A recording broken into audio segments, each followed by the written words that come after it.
నమస్తే శివకుమార్జీ.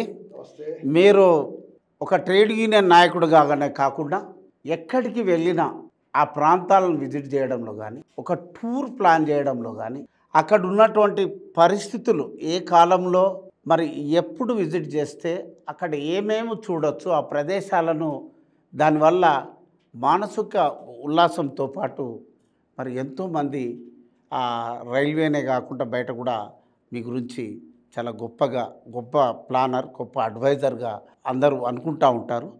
దాన్ని దృష్టిలో పెట్టుకొని మాతృకా టీవీ ద్వారా మరి టూర్లకు వెళ్ళే అటువంటి వాళ్ళ కోసం మిమ్మల్ని పిలిచి ఈ ఇంటర్వ్యూ చేయడం జరుగుతున్నది. మరి టూర్స్ ఎలా ప్లాన్ చేయాలి, మీ అనుభవాలను మరి ప్రేక్షకులకు ఉపయోగపడే విధంగా శివకుమార్ గారిని తెలియజేయాల్సిందిగా ప్రేక్షకుల కోసం.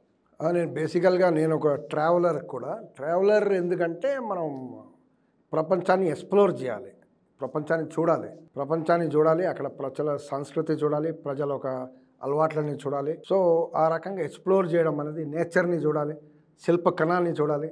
ఇవి మాకు ఒక హాబీ అనుకోండి, ఎక్స్ప్లోరర్ అనుకోండి. సో ఆ రకంగా మేము ప్లాన్ చేస్తాం. ప్లాన్ ఎలా చేయాలి అనగానే మేము ఒక డైరీలో రాసుకుంటాం అన్నమాట. ఏ టైంలో ఏం తిరగాలి, నార్త్ ఇండియాలో ఏం తిరగాలి, సౌత్ ఇండియాలో ఏం తిరగాలి, అదే వేరే విదేశాల్లో ఏం తిరగాలి, ఏ సీజన్లో తిరగాలి, జనవరి టు మార్చ్ ఎప్పుడు తిరగాలి, నవంబర్ టు ఫిబ్రవరి ఏ ప్రాంతాలు వెళ్ళొచ్చు, కేరళ ఎప్పుడు వెళ్ళొచ్చు, నార్త్ లదాఖ్ ఎప్పుడు వెళ్ళొచ్చు, ఇవన్నీ మేము ఒక డైరీలో రాసుకుంటాం. సో ఇప్పుడు నెక్స్ట్ మనం నవంబర్లో ఏం ప్లాన్ చేయాలంటే, డిసెంబర్లో ఏం ప్లాన్ చేయాలనేది ఈ రోజు నుంచే మేము దానిపైన వర్కౌట్ స్టార్ట్ చేస్తాం. అంటే హోంవర్క్ చేస్తాం.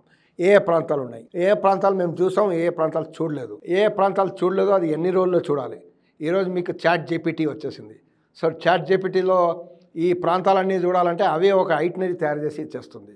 మేము ఈ ప్లేసెస్ కావాలంటే 1 వీక్ ఐటినరీ ఇవ్వమంటే అవే మొత్తం డే 1, డే 2, డే 3 అని తయారు చేసి ఒక సెకండ్లోనే అది మనకు వచ్చేస్తుంది. ఆ వెబ్సైట్ పేరెంట్స్ చాట్ జీపీటీ అని ఉంటుంది. అది ఆర్టిఫిషియల్ ఇంటెలిజెన్స్. ఇది ఎవరైనా మీ మొబైల్లో డౌన్లోడ్ చేసుకోవచ్చు. చాట్ జీపీటీ డౌన్లోడ్ చేసి మీకు ఏం కావాలని అడిగితే అది సమాధానం 5 సెకండ్స్లో మొత్తం ఇస్తుంది. అదే మీరు గూగుల్ చూడాలంటే చాలా టైం పడుతుంది. గూగుల్లో చాలా సైట్స్ చూపించి చూడాలి. అసలు ఇన్ఫర్మేషన్ కింద ఉండొచ్చు, పైన ఏదో కమర్షియల్ టైప్ వాళ్ళకి కావాల్సింది పైన ఫ్లోటింగ్ అవ్వచ్చు. సో టోటల్ ఇన్ఫర్మేషన్ కావాలంటే చాట్ జీపీటీ అనేది. సో దాని ద్వారా కూడా ఇన్ఫర్మేషన్ వస్తుంది. తర్వాత ఎన్ని కావాలి, తర్వాత మేము ఈ మధ్య గ్రూప్లో వెళ్తున్నాం. ఇంతకుముందు నేను మా సత్యమణి ఇద్దరం కలిసి వెళ్ళేవాళ్ళం. మనమే ప్లాన్ చేసేవాళ్ళం. గోయిబోబో, ఎంఎంటీ హోటల్స్ బుక్ చేసుకొని అక్కడే వాళ్ళతోనే మాట్లాడి ట్యాక్సీలు బుక్ చేసుకొని మేము వెళ్ళిపోయేవాళ్ళం. ఫ్లైట్ కానీ ట్రైన్ కానీ బుక్ చేసుకొని. ఈరోజు మాతో పాటు గ్రూప్ ఉన్నారు కాబట్టి నాకు ఆ స్ట్రెయిన్ అవుతుందని ట్రావెల్స్ని కూడా తీసుకుంటున్నాం. వాళ్ళ ఒపీనియన్ తీసుకొని వాళ్ళ ద్వారా వెళ్తున్నాను. ఎందుకంటే నేను ట్రావెలరే, నేను ఆర్గనైజ్ చేస్తూ నేను కూడా ఎంజాయ్ చేయాలి ట్రావెల్. నాకు ఒక ఎస్ఎల్ఆర్ ఉంటుంది, అదే రకంగా ఒక గోప్రో ఉంటుంది, అదే రకంగా మొబైల్ ఉంటుంది. ఈ 3 ఆయుధాలని తీసుకొని నేను ఎంజాయ్ చేయాలి, వీడియోలు తీయాలి నా ఛానల్కి, అదే రకంగా నా వెబ్సైట్కి, నా ఫేస్బుక్కి ఫొటోస్ అనేది కావాలి. సో ఇలా ఒక ప్లానింగ్ అనేది ఈ రకంగా చేయాలి. దానికి ఎంత అవుతుంది బడ్జెట్, అది కూడా ప్లాన్ చేయాలి.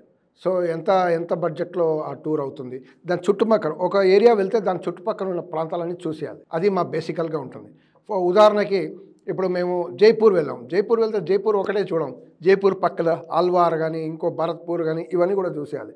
మేము మొన్న కోటా వెళ్ళాం. కోటా వెళ్తే రణతంబూర్, ఆ తర్వాత ఇంకా 2-3 ప్రాంతాలు ఉన్నాయి దాని చుట్టూ. ఉదయపూర్ వెళ్తే ఉదయపూర్, జోధ్పూర్ వెళ్తే జైసల్మర్ వెళ్తే ఓర్చా, టెంట్, చుట్టుపక్కల అజ్మీర్, ఇవన్నీ కూడా చూసేయాలి.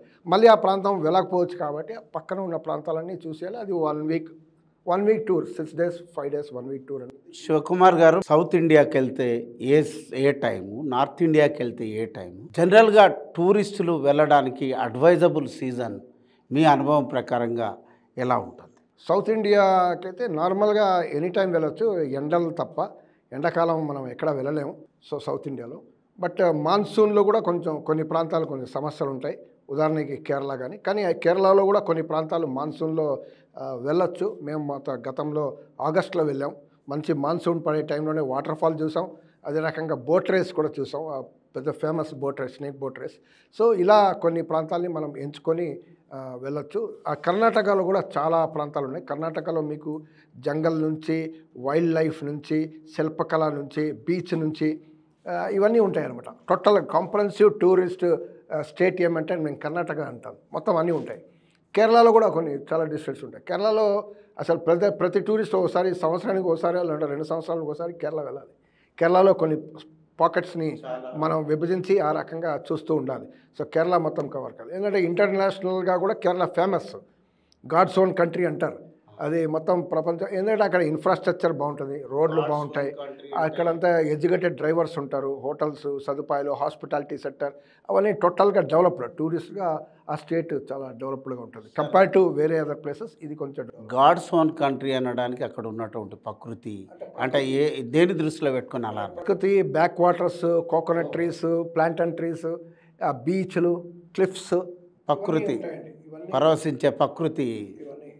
అదే రకంగా మన ఛత్తీస్గఢ్ ఉన్నది. ఛత్తీస్గఢ్ కూడా బ్రహ్మాండంగా చాలామంది ప్లాన్ చేయాలి. చాలామందికి తెలియదు ఛత్తీస్గఢ్లో కూడా అంత అద్భుతమైన ప్రదేశాలు ఉన్నాయనే విషయాన్ని.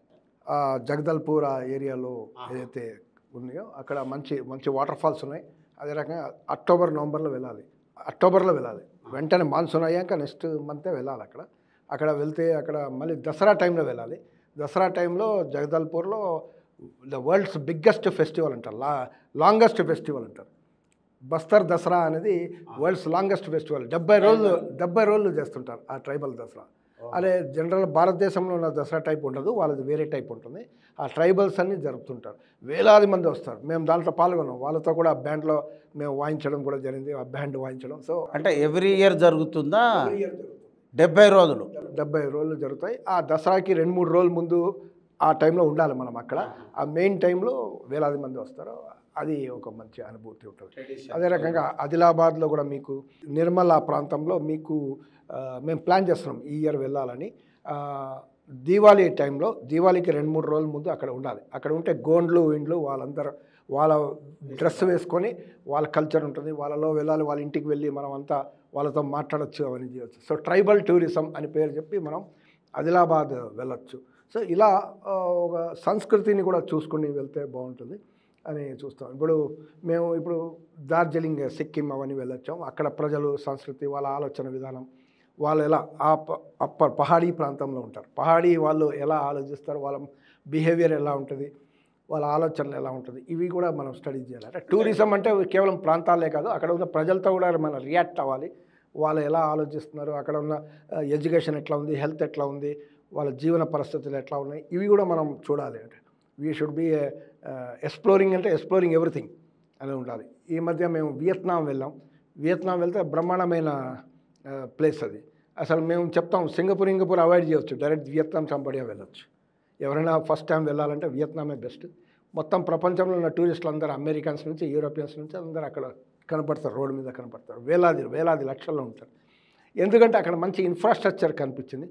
చిన్న రోడ్లైనా, చిన్న దేశం, 30 సంవత్సరాలు ఈ అమెరికా, ఫ్రెంచ్, జపనీస్ సామ్రాజ్యవాదాన్ని ఎదుర్కొని యుద్ధం చేసి గెలిచి వాళ్ళని ఓడించి తరిమేసి డెవలప్ అయ్యి బ్యాక్వర్డ్ కంట్రీ అయిన వియత్నాం ఈరోజు ఎంత అభివృద్ధి సాధించింది. 96% లిటరసీతో ఉన్న దేశం అది. ప్రతి వాళ్ళు దాదాపు ఎడ్యుకేటెడే. ఇంగ్లీష్ కూడా చాలామంది పరిచయం, టచెస్ ఉన్నాయి. అదే రోడ్లు ఎంత బాగుంటుంది, జనాల్లో అట్లా తిరుగుతుంటే, హనాయిలో వీధుల్లో మేము తిరుగుతుంటే అక్కడ వాళ్ళ ప్రజలతో మాట్లాడపోయినా నవ్వుతూ మాట్లాడుకుంటాం. సెల్లో ఇంగ్లీష్ ట్రాన్స్లేషన్ కొట్టి ఇంగ్లీష్ టు వియత్నాం అని కొడితే వాళ్ళు కూడా దానికి జవాబు ఇవ్వడం, అలా ఒక మంచి అనుభూతి వచ్చింది. అక్కడ కూడా ప్రకృతి ప్రాంతాలు ఉన్నాయి, యునెస్కో వరల్డ్ హెరిటేజ్ సైట్స్ ఉన్నాయి. అదే రకంగా హోచిమిన్ పెద్ద రెవల్యూషనరీ విప్లవకారుడు, ఆయన బాడీని మేము చూడడం జరిగింది. అది ఎంతో, అది చూసిన తర్వాత కంట్ల నుంచి నీళ్ళు వచ్చింది. అది ఎంత పెద్ద మహాన్ ఫైటర్ అయినా. సో ఇలాంటివి కూడా మనం వియత్నాంలో వియత్నాం పోరాటాల అవశేషాలు ఏమైనా కనిపించాయా? అక్కడ ఉన్నాయండి. హోచిమిన్ సిటీలో వెళ్తే మీకు కనపడతాయి. అక్కడ వాళ్ళు గొరిల్లా పోరాటం ఎలా చేశారు అవన్నీ ఉన్నాయి. నా ఛానల్లో కూడా నేను పెట్టాను, అవి కూడా చూడండి. పెడుతున్నాను, ఈ మధ్య నెక్స్ట్ రిలీజ్ అవుతుంటాయి. సో ఆ గొరిల్లా పోరాటాలు ఎట్లా చేశారు, కేవ్స్, టనల్స్ని ఎలా దిగ్ చేశారు, అమెరికన్ F-16ని ఎదుర్కొని వీళ్ళు ఇండస్ట్రియల్ అసలు డెవలప్మే కాకుండా వాళ్ళపైన ఎలా పోరాడి వాళ్ళు ఎలా సాధించారు అనేది నాకు విచిత్రం ఏమనిపించిందంటే, అక్కడ వెస్టర్న్ యూరోపియన్స్, అమెరికన్స్, యూరోపియన్స్ వాళ్ళు కూడా ఈ యుద్ధాలు, ఈ వియత్నాం ప్రజలు ఈ విరోచిత పోరాటాన్ని వాళ్ళు సీరియస్గా స్టడీ చేస్తున్నారు. అంటే వాళ్ళు కూడా ఆసక్తిగా చదువుతున్నారు.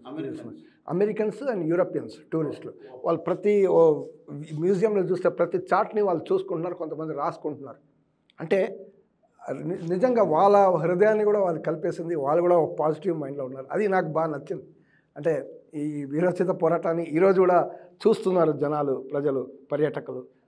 దాంట్లో ఒక విషయం గుర్తుకొస్తుంది అంటే అమెరికన్ విమానాలు దాడి చేస్తున్న క్రమంలో సొరంగాలు మీరు కేవ్స్ అవి ఏదైతే అన్నారో ఈరోజు కూడా మీద నుండి ఫ్లైట్స్ వెళ్తే ఆ శబ్దానికి లోపలికి వెళ్ళి ఆ జంతువులు కూడా అంటే ఆవులు బర్రెలు అట్లాంటి ఆ పశు సంపదను కాపాడుకున్నారనేటువంటి గొప్ప పోరాట స్ఫూర్తికి ప్రపంచానికి వియత్నాము మీ అనుభవాలు చాలా ఉపయోగపడతాయి. అలాగే మరి యూరోపియన్ కంట్రీస్ వెళితే ఎలా ఉంటుంది, ఎప్పుడు వెళ్ళాలి, ఎంత ప్యాకేజ్? గత సంవత్సరం వెళ్ళాం మేము యూరప్, ఒక 54 మంది వెళ్ళాం. డాట్ హాలిడేస్ అని వాళ్ళ ద్వారా అరేంజ్మెంట్ చేసుకుని వెళ్ళాం. 2.9 lakhs అయింది. ఒక 14 days టూర్, 9 countries అనేది వెళ్ళాం. దీంట్లో ప్యారిస్ నుంచి బ్రసెల్స్ ట్రైన్లో వెళ్ళాం.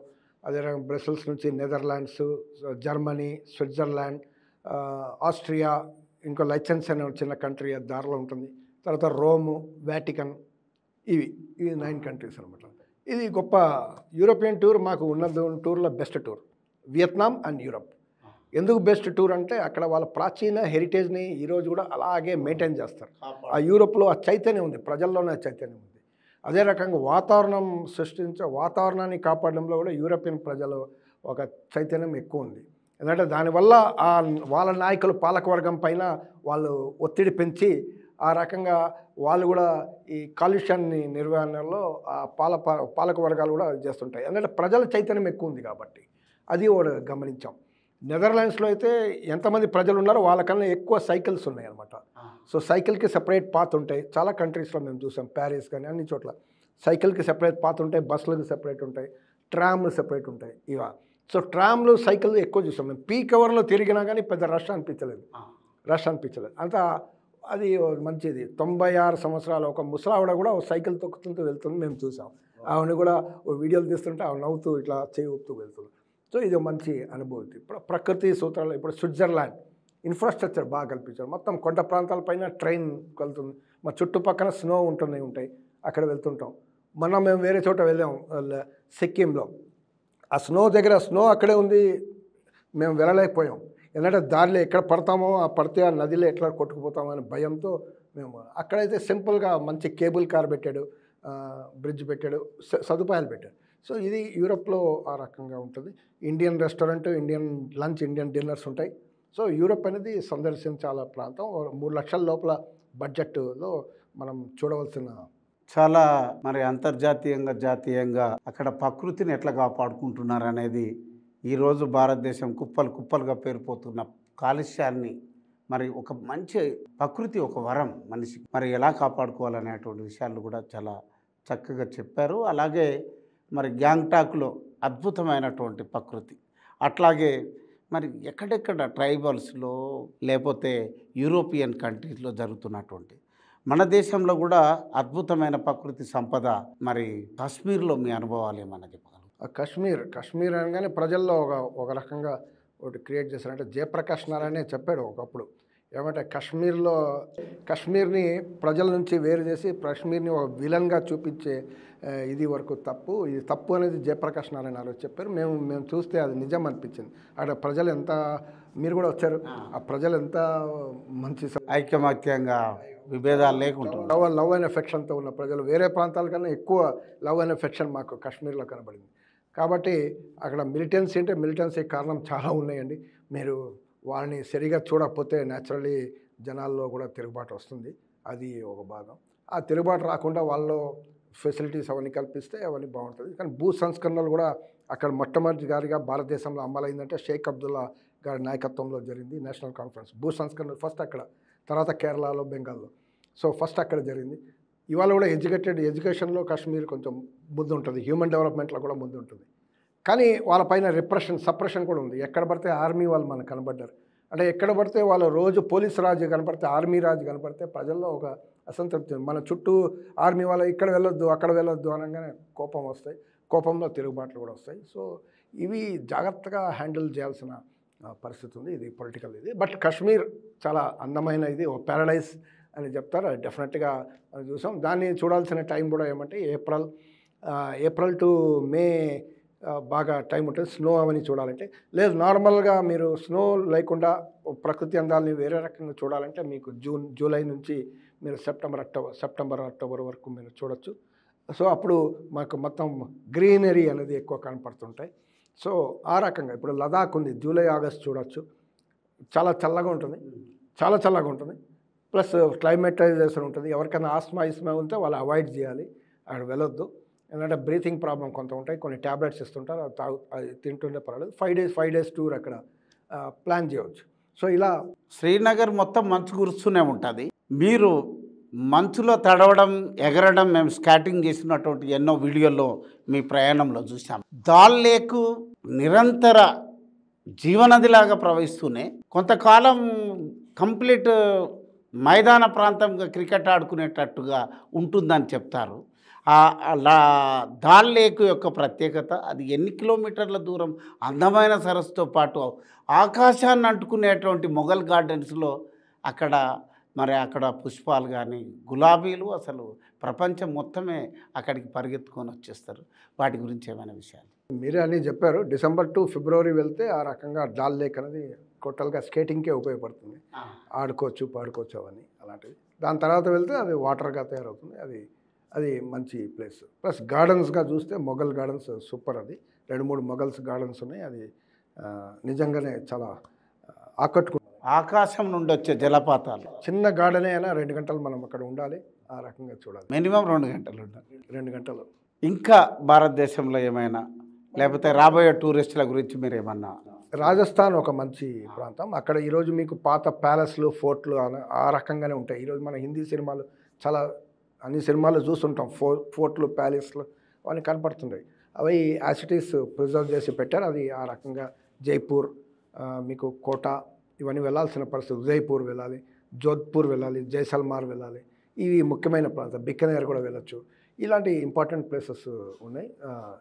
కర్ణాటకలో మీకు బెంగళూరు, మైసూరు చుట్టూ ఒక 30 ప్రాంతాలు ఉన్నాయి. 30 ప్రాంతాలు. శిల్పకళ నుంచి, ఆర్ట్ నుంచి, వాటర్ ఫాల్స్ నుంచి అన్నీ చాలా ఉన్నాయి. అవి చూడాలి. కేరళలో మీకు నేను చెప్పినట్టు ఇంతకుముందు ఉన్నాయి. తెలంగాణలో ఉన్నాయి కానీ ఇన్ఫ్రాస్ట్రక్చర్ లేదు. మనమే ప్లాన్ చేసుకొని వెళ్ళాలి. ఫుడ్ కోసం ఫుడ్ వెతుక్కోవాలి, మనం చాయ్ వెతుక్కోవాలి, మంచినీళ్ళు వెతుక్కోవాలి. ఇక్కడ గవర్నమెంట్లు ఏది పట్టించుకోవట్లేదు తెలంగాణ టూరిస్టులు. ఇక్కడ సహజంగా ఆంధ్రాలో కూడా ఉన్నాయి, అక్కడ కూడా గవర్నమెంట్ పట్టించుకోలేదు. పాత తెలుగు రాష్ట్రాలు, యునైటెడ్ రాష్ట్రాలే, అక్కడ కూడా అందమైన ఉంది. ఇప్పుడు కోనసీమ వెళ్తే మీకు కేరళ లాగా కనపడతాయి. దిండి ఆ ప్రాంతంలో వెళ్తే you will find like Kerala like situation అనేది కనపడతాయి. అది చాలా బాగుంటుంది, అందమైన. శివకుమార్ గారు, చాలా అద్భుతమైనటువంటి మీ టూరిజం అనుభవాలు, చాలా అద్భుతమైనటువంటి సలహాలు, అలాగే ఎంతో విలువైనటువంటి మరి కాలుష్యానికి వ్యతిరేకంగా పర్యావరణాన్ని కూడా కాపాడుకోవాలని మీరు సెలవు ఇవ్వడం జరిగింది. మీ అనుభవాలు మరి రాబోయే రోజుల్లో ఎంతోమందికి యాత్రికులకు ఉపయోగపడతాయని మేము భావిస్తున్నాం. మరి మీరు మాతృక టీవీ ద్వారా ప్రజల గొంతుక మరి మీ విలువైనటువంటి అనుభవాలు నెక్స్ట్ టైం కూడా ఇంకా కొన్ని ప్రాంతాల గురించి మీ అనుభవాలు తెలియజేయాల్సినటువంటి గెస్ట్గా వచ్చినందుకు ప్రత్యేక ధన్యవాదాలు తెలియజేస్తున్నాం శివకుమార్ గారు. అలాగే మీ యొక్క ఎక్స్పీరియన్స్ మాతృక టీవీ ద్వారా మరి ప్రజలందరికీ చేర్చాల్సిందిగా మరి మేము మిమ్మల్ని రిక్వెస్ట్ చేస్తున్నాము. ఈ స్టూడియోకి వచ్చి మరి మీరు ఎంతో ఉపయోగపడేటువంటి మీ అనుభవాలు తెలియజేసినందుకు ప్రత్యేక ధన్యవాదాలు శివకుమార్ గారు.